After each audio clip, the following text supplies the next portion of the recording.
ഈശോ മിശിഹായ്ക്ക് സ്തുതിയായിരിക്കട്ടെ. സെമിത്തേരികൾ അനവധി കഥകൾ നമ്മോട് പറയുന്നുണ്ട്. നാം അർപ്പിക്കുന്ന പൂക്കൾ, നാം കത്തിക്കുന്ന തിരികൾ, നാം കൊളുത്തുന്ന ചന്ദനത്തിരികൾ. പൂക്കൾ സ്വയം സമർപ്പിച്ച് മറ്റുള്ളതിന് വളമായി മാറുന്നു.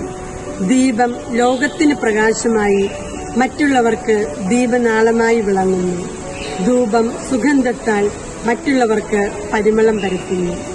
ഓരോ കുഴികളും നമ്മോട് ആവശ്യപ്പെടുന്നത് ഇപ്രകാരമാണ്: നിങ്ങളുടെ ആയുസ്സിൽ നിങ്ങൾ പൂവായി പൊലിയുക, നിങ്ങൾ സുഗന്ധമായി മാറുക, നിങ്ങൾ ദീപമായി തെളിയുക. അവിടെയാണ് സ്വർഗത്തിന്റെ കവാടം. എപ്പോഴും ഒരുക്കമുള്ളവരായിരുന്നുകൊണ്ട് ദൈവരാജ്യത്തെ ലക്ഷ്യമാക്കി ജീവിക്കുവാൻ നമുക്ക് സാധിക്കട്ടെ.